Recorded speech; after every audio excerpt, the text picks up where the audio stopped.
여기는 평활면이라고 하는데 안 닦아도 돼요. 닦을 필요 없어요. 괜찮아요.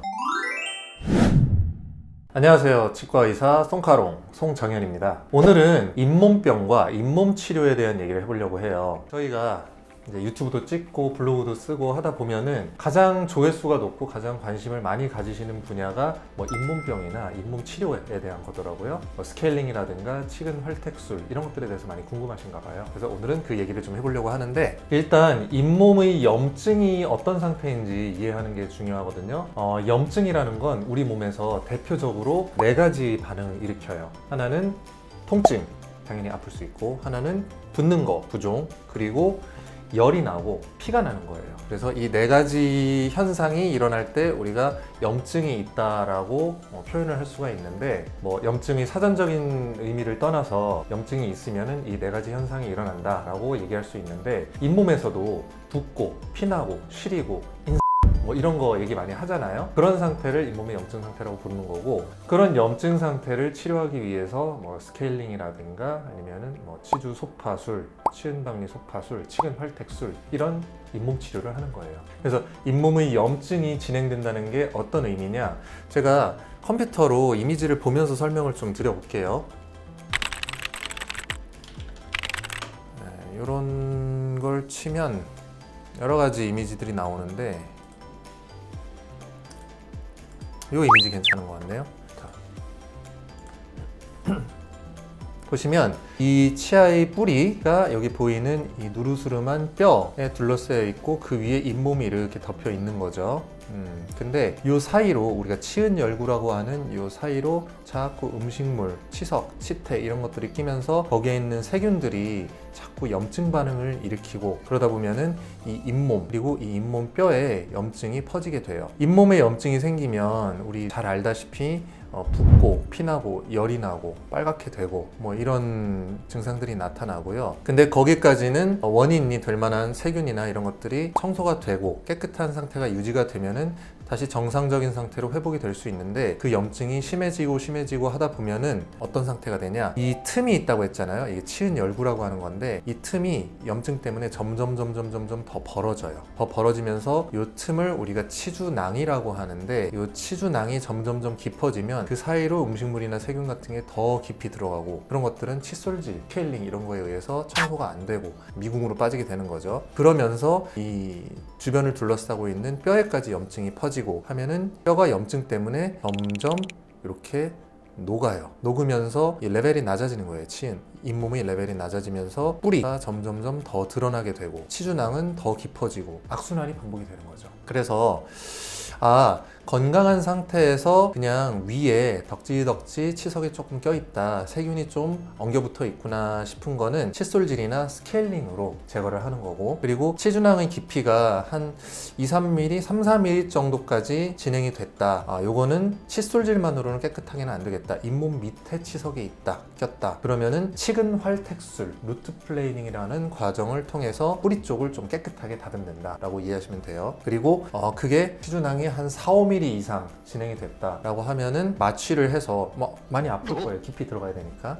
마취를 해서 뿌리의 더 깊숙한 곳, 그리고 주변에 퍼져 있는 염증 조직 이런 것까지 한꺼번에 긁어내는 그런 시술이 이제 치주 소파술, 프레테지라고 하는 과정이고, 그게 너무 심해서 그냥 기구를 속으로 쑥 집어넣어서 깨끗하게 하기에는 한계가 있다라고 하면, 그때는 잇몸을 이렇게 좀 열어서 깨끗하게 하는, 염증도 긁어내고, 그걸 이제 치은 박리 소파술, 플레보피라고 하는 거고요. 그래서 잇몸이 안 좋아진 상태, 그 정도에 따라서 필요한 치료들이 다르다. 그래서 처음에는 전반적으로 당연히 이제 스케일링을 하는 거예요. 쭉 스케일링을 하고, 그 다음에 필요한 부위가 있으면 치근 활택술이 됐든 치주 소파술 혹은 치은 박리 소파술, 그런 것들을 진행을 하는 거죠. 우리가 스케일링 하고 나서부터 이가 더 시려요, 스케일링 하고 나서 이가 더 아프고 더 흔들리는 것 같아요 라고 말씀하시는 분들도 간혹 있는데, 그럴 수 있어요. 왜 그러냐면 지금 보시다시피 이렇게 지저분한 게 막 껴있고 잇몸이 부어있는 상태였어요. 근데 스케일링하고 깨끗하게 하고 그러면서 여기 붙어있던 더러운 것들이 다 없어지고,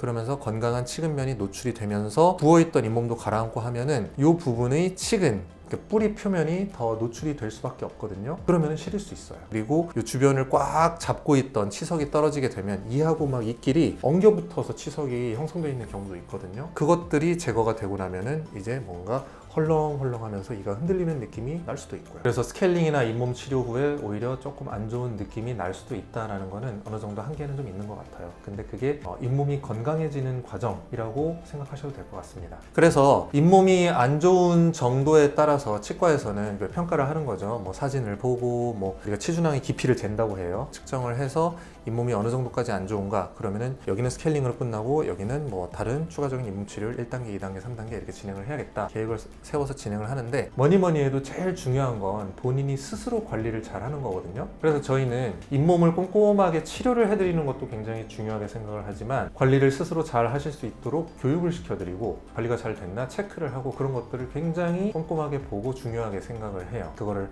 칫솔질 교육을 우리가 TBI라고 하는데, 이 TBI를 하는데 에너지를 좀 많이 쏟는 편이에요.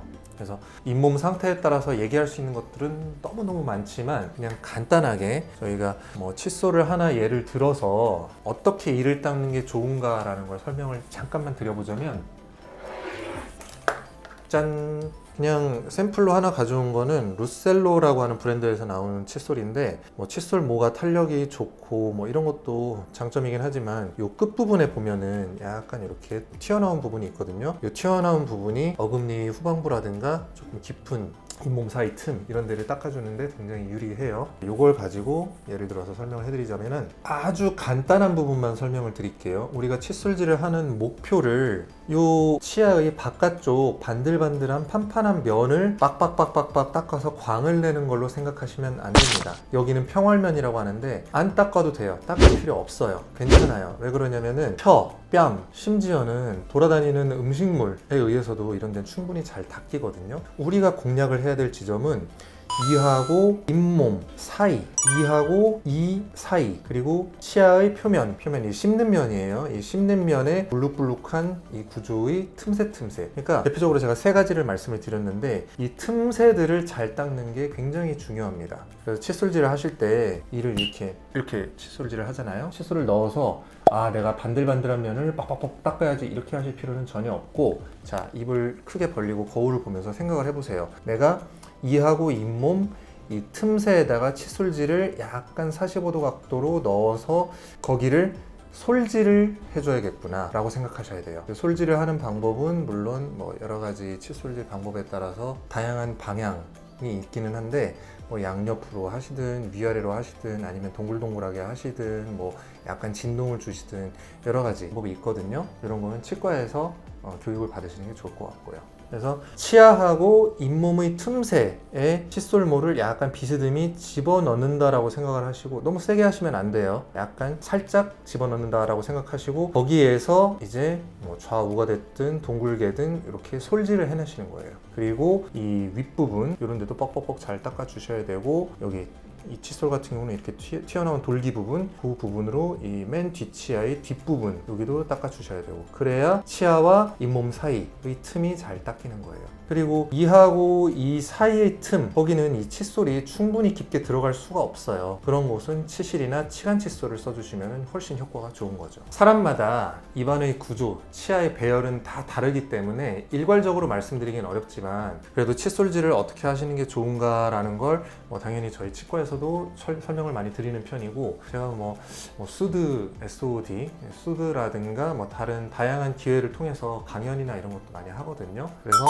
내가 칫솔질을 살면서 한 번 정도는 제대로 배워봐야겠다, 어떻게 관리를 하는지 내가 한 번 정도는 익혀야겠다 라는 생각을 가져보시는 것을 저는 권해드립니다. 지금까지 치과의사 송카롱 송정현이었습니다.